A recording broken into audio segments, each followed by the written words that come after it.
Setelah KKN di Desa Penari, cerita milik Simple Man kembali diadaptasi menjadi film. Berjudul Sewudino, film ini bercerita tentang peristiwa santet yang menimpa suatu keluarga. Ada nama Rio Dewanto dan Mikha Tambayong di jajaran pemeran. Sementara yang jadi sutradara adalah Kim Stambul, yang terkenal dengan film horornya macam Ivana, Ratu Ilmu Hitam maupun Jai Langkung Sandekala. Maka dari itu kita akan memberikan rangkuman cerita Sewudino berdasarkan thread yang dibuat Simple Man di Twitter, yang tentu punya perbedaan dengan versi filmnya.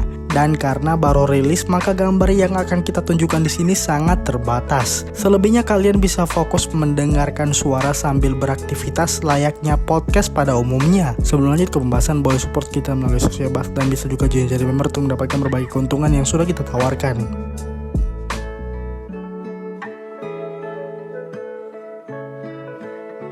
Cerita berlatar di Jawa Timur pada tahun 2001. Sri yang hanya lulusan SD ingin pergi ke ibu kota mencari kerja. Namun bapaknya ingin anaknya bekerja dekat agar bisa merawatnya. Di sore hari Sri mendapat kabar tawaran pekerjaan. Langsunglah besok dia pergi ke rumah penyalur jasa. Dia disuruh masuk ke sebuah ruangan kecil. Yang anehnya pertanyaan penyalur jasa itu memancing rasa curiga. Sebab dia bertanya apa benar Sri lahir di Jumat Kliwon. Padahal Sri hanya tahu dia lahir di hari Kliwon. Kemudian Sri dibawa ke ruangan yang lebih besar. Sudah ada 2 orang duduk di sana dan Sri berkenalan dengan mereka, yang namanya adalah Erna dan Dini. Sri yang terakhir dipanggil. Dia melihat penyalur jasa bersama seorang wanita yang memakai kebaya. Wanita itu memandangi Sri dan membuatnya terintimidasi. Saat diperkenalkan, ternyata dia pemilik rumah makan yang sangat terkenal di Jawa Timur, Mbah Krasa namanya. Dengan lembut Mbah Krasa bertanya apakah Sri mau bekerja untuknya. Sri mengangguk.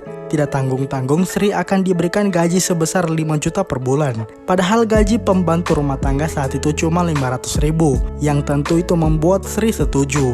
Perasaan aneh sempat membuat ragu Sri. Bapaknya ikut punya firasat buruk, namun Sri meyakinkan diri untuk bekerja. Keesokan harinya Sri pergi ke rumah Mbah Krasa. Di sana dia bertemu dengan Dini dan Erna lagi. Saat Sri dipanggil, dia melihat semua anggota keluarga Mbah Krasa. Mereka berulang kali bertanya apakah Sri yakin akan mengambil pekerjaan itu. Sri akhirnya mengiyakan. Malam harinya Sri, Erna, dan Dini dikabarkan akan ditugaskan di rumah yang berbeda. Lebih tepatnya rumah di dalam hutan, yang membuat mereka dijemput dan diantar oleh seorang sopir. Meskipun bingung, tapi mereka tidak diperbolehkan bertanya. Waktu sudah tengah malam dan akhirnya mereka sampai di pedalaman hutan yang gelap. Ternyata mereka ditugaskan di sebuah gubuk, yang di sana ada orang tua yang bernama Mbah Tamin menunggu. Dia menunjukkan sesuatu kepada mereka bertiga, yang tidak lain adalah keranda berisi seorang wanita muda. Saat dijelaskan, terungkap anak bernama Dela itu terkena santet.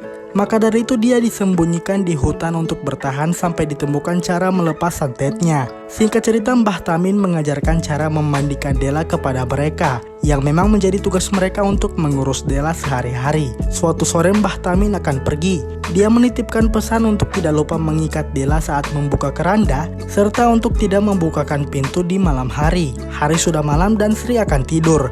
Namun Erna tiba-tiba meminta Sri menggantikannya mengurus Dela. Sialnya Sri lupa mengikat tangan dan kaki Dela terlebih dahulu, yang membuat Dela terbangun dengan tatapan dan senyuman yang menyeramkan. Dia langsung mencekik leher Sri kuat-kuat. Erna masuk ke kamar karena mendengar keributan itu. Dia bingung melihat Dela yang terbangun.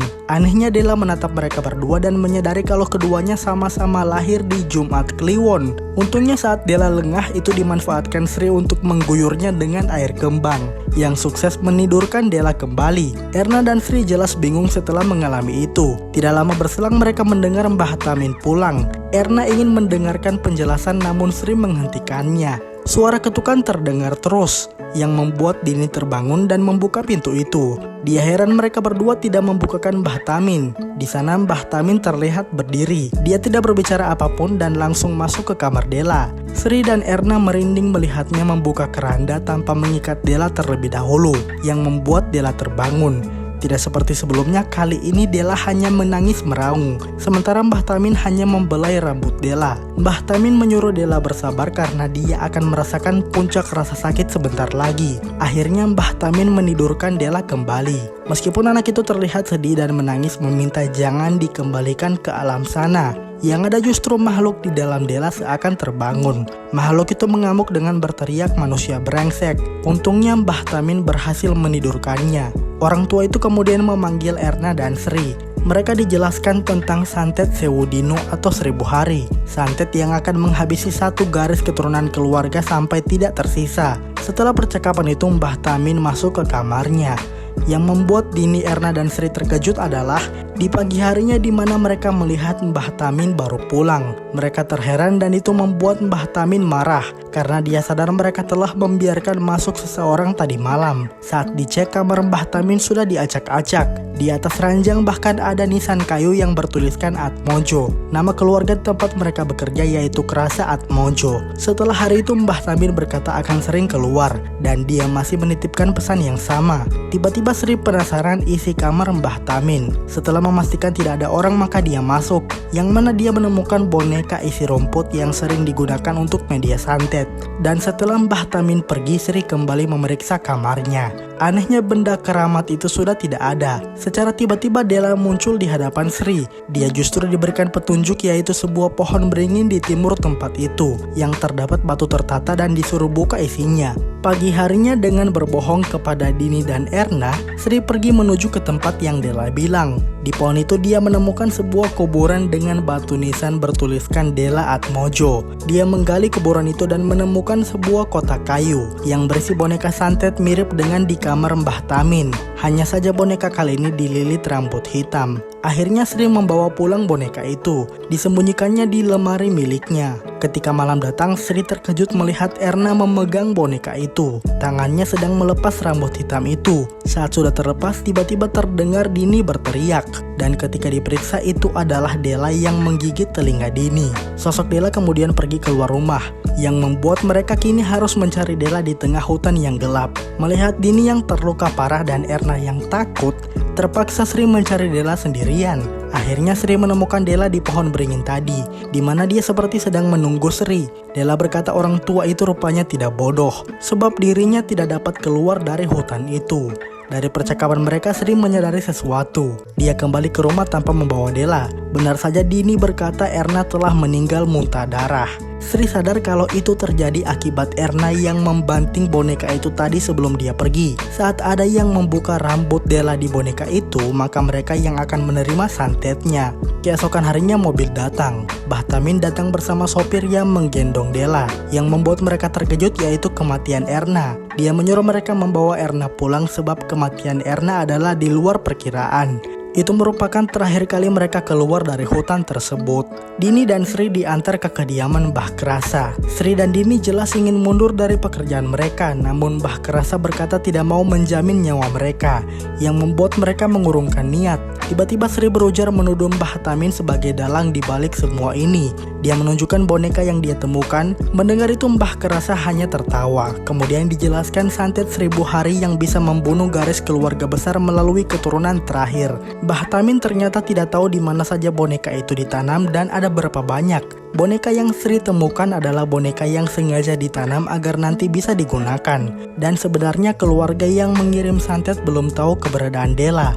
Maka dari itu dia disembunyikan di hutan yang ramai itu. Della tidak bisa meninggal jika Banarogo belum bertemu dengan Sengar Turih.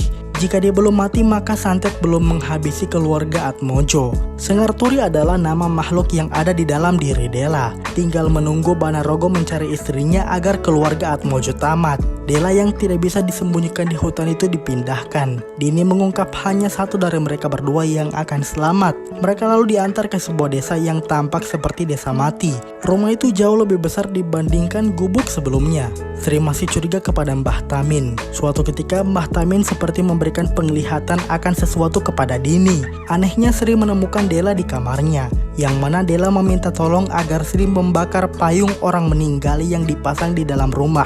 Dikatakan ini juga demi keselamatan Sri sendiri. Sopir tiba-tiba datang menjemput Mbah Tamin dan Dini. Itu dimanfaatkan Sri untuk membakar semua payung orang mati. Namun ketika ingin membakar payung yang terakhir, Sri mengamati sebuah lukisan yang familiar, yang membuat dia menyadari semuanya. Dela yang tahu Sri telah sadar mencoba menyerang.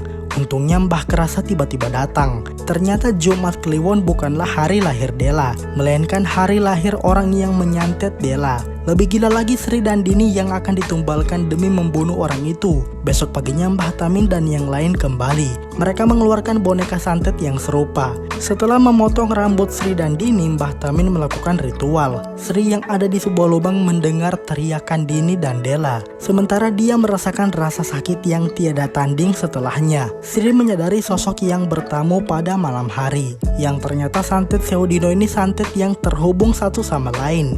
Nyawa dibayar nyawa. Lelaki pengirim santet itu punya sesuatu yang seperti Dela. Kembaran lainnya yang adalah Banarogo. Sri pingsan dan ketika dia terbangun ritual telah selesai. Dia, Dela dan Dini mungkin berbagi rasa sakit, namun pengirim santet mungkin sudah tewas saat ini. Mbah Kerasa mengucapkan terima kasih kepada Sri. Namun sebelum pergi dia ditanyai sesuatu oleh Sri, yaitu tentang siapa yang jahat di sini. Yang ternyata Mbah Kerasa terungkap sudah menghabisi sebuah keluarga bernama Kuncoro, hingga orang itu berniat membalas dendam kepada Mbah Kerasa dan keluarganya.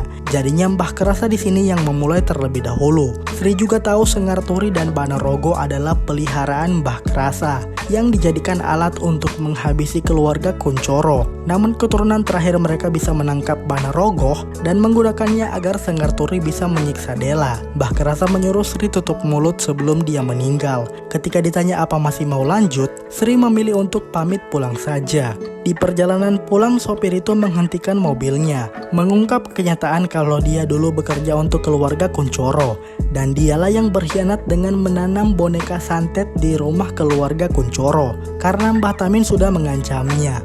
Besok uang yang memenuhi kantung kresek dikirim ke rumah Sri dan diterima oleh bapaknya. Sri yang melihat itu mencoba membawa uang itu. Meskipun berusaha dihentikan bapaknya, Sri memutuskan membuang uang tersebut agar bisa bebas dari lingkaran setan keluarga Atmojo.